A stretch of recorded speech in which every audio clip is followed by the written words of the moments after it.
Here's your daily reminder that the Democrat Party and woke corporations think black people and brown people are too stupid or too helpless to have a photo ID to vote. Hello once again, all my fellow patriots and you filthy leftist stalkers out there. Welcome back to my channel. My name is Angela Box. You're watching Angela's Soapbox, where I always say what you are thinking. If you're not subscribed to the channel, please consider hitting that subscribe button, liking or rumbling this video, commenting on this video, and of course, sharing this video, especially with your filthy leftist friends, because they truly hate my guts. And for me, that's a badge of honor. You guys, if I was a Democrat, which I never would be because I have a brain, but if I were a Democrat, I would be having such cognitive dissonance right now, because everything that I believe is being turned on its head by Donald Trump and by us MAGA types, and I would just not know what to do with myself. And that's what's happening with Democrats around the country. So let's give a cheers to our people, our friends on the left who are just having a real rough time. Okay, Democrats have never seen this kind of pushback before, ever, because they've had control of the media. They've had control of the entertainment culture. They've had control of the sports culture. Now, guys, all of this has been done and funded and machinations done through our tax dollars, through USAID, which we're coming to find out that all these organizations, these anti-American, woke, psycho organizations, they were all funded some way, somehow by the American taxpayers. And, you know, Elon Musk taking a sledgehammer to all these federal programs and determining that, this is weird. Why are 9-month-old babies getting SBA loans for $100,000? I mean, just like the corruption is so rampant, and it's being, immediately put a stop to. And Scott Bassett, the Treasury Secretary, said, for those people who are like, it's going too fast, he was like, listen, it has to go too fast, because if it doesn't, the swamp starts to rebuild, and the lobbyists that go in and lobby for every single little thing that gets funded by the government would be, banging down people's doors and pressuring them and all these things. So it has to go really fast. That's just how it's going to be. We are going to be at a breakneck speed from here on out. And the Democrat Party does not know what to do with itself, because again, its members believed, the people who are Democrats believed that Senator Knee Pads was going to win the presidential election in a walk. They didn't think it was even going to be close.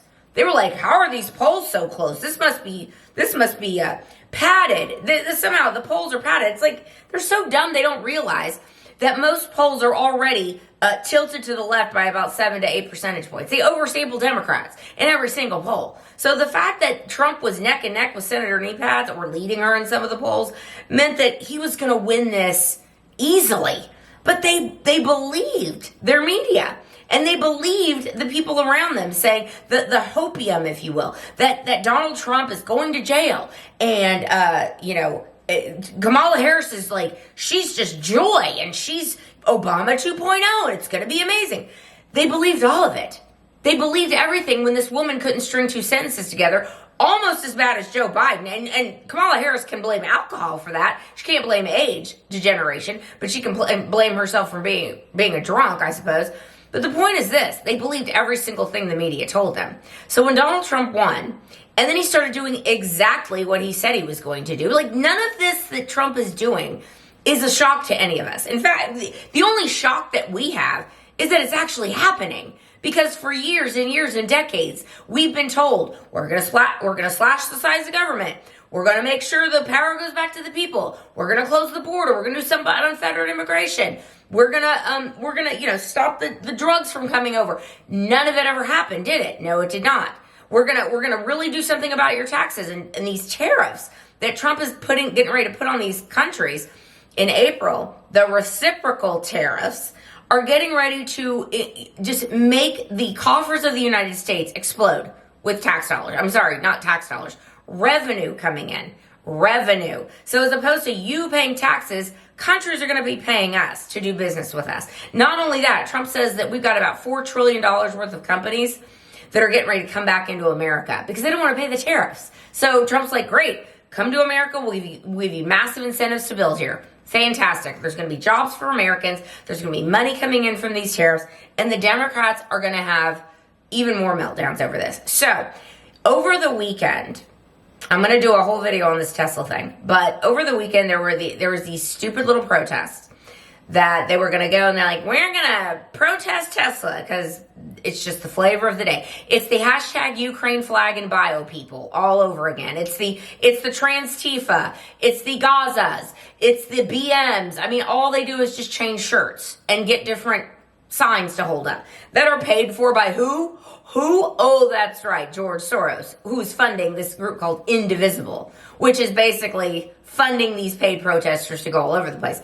But not only that, but Democrats seem to be taking it upon themselves to go to these town halls with their representatives, and they are just screaming holy hell at them. And the Democrats don't know how to handle this because, again, they've never dealt with a pushback from their party before because they've never had opposition like Donald Trump. An opposition, unlike Republicans of old, who will just, roll over, and the Republicans are like, well, we just can't do anything. I mean, we only have the House and the Senate and the presidency, but, just can't get anything done. And Trump's like, F that. This is the one time we have to do it, and we're going to do it, and we're going to do it all. And that is why Donald Trump and the Republicans are sitting at record high levels of approval. It's not because Trump is perfect. It's not because the Republicans are perfect. It's because finally, we have leaders led by Donald Trump, and if we didn't have Trump, none of this would be happening, led by Donald Trump, that are showing these other little milquetoast losers how to lead. And the Democrats are just flummoxed. Because again, they believe their media. They believe that they were going to, not only was Senator Kneepads going to win, you guys, but they were going to pick up the House. And they were going to keep the Senate. They thought they were going to have all of it. It was going to be transgender bathrooms as far as the eye could see. And Donald Trump and Elon Musk are like, nope, we're not doing that. And the American people are thrilled about that. The American people want more of this. Now, are there ways that Doge can maybe not take a hatchet to, medical research and all that stuff that some people are very concerned about? Sure, of course. But Scott Bessent, the Treasury Secretary, said this very succinctly. He was like, look, the reason everything's going so fast and the reason everyone can't keep up is because it has to go this fast. And these little geniuses, these little autistic kids that are going through and looking through lines and lines of code and discovering that, 9-month-old babies are getting $100,000 small business loans, and people are like, okay, like, who really got that money? Because that didn't happen. The reason it's going so fast is because otherwise the swamp would have a time to regroup. And you cannot give the swamp time to regroup. This is it, guys. This is the only time we have to do it. So look for the Democrats to their cognitive dissonance to grow, because they've had this belief system because of the dominant media culture that their opinions are the majority opinions. And in fact, they're now taking the 20% side of every issue. They're like, what do you mean you're going to deport terrorists? Like, bring them back. And the Democrats are like, yes, we stand with Trenda Agua. And Trump's like, we're going to close the border. We're going to make sure that we know who's coming over. And the Democrats are like, no, we want to make sure that human traffickers and drug traffickers and cartel members and drugs continue to flow over our border. We stand with the cartels. And Trump's like, we're gonna make sure that the American people get taxed less. We're gonna lower your taxes, and we're gonna charge reciprocal tariffs to companies when they come into this country to do business with us. And Democrats are like, no, we want our taxes higher. We want to make sure that countries continue to screw us over. I mean, it's like over and over again. Democrats. Trump's like, maybe we shouldn't have abortion up to birth. Maybe we should, leave it up to the states, but also let's not kill babies up till, 9 months of concept or 9 months in the womb. And Democrats are like, no, let's make sure you can cut that kid out on its way out of the birth canal. Like, they are literally taking every single issue and going on the 20% side of it. The men and women's sports, like, they're standing for the trannies, okay? They cannot help themselves because it's not enough to be a contrarian. I am a contrarian. I've always been a contrarian. But the Democrats, their contrarianism is based in stupidity. It's based in illogical assumptions and illogical premises that their opinions were the majority opinions. And now they just don't know what to do with themselves. Because finally, my whole life I've been waiting on this, for Republicans to actually fight, for Republicans to govern like they have the power. And that is what you're seeing. Because the Democrats, when they're in power, they don't give two what the Republicans think. As they should not. And the Republicans now are like, boop, to Democrats. Finally, I'm here for it. Keep crying, Democrats. It's going to be a long 4 years for you. All right, that's where I'm going to leave this video. Let me know what you think down below, and I will see you in the next one. I will be done. Bye.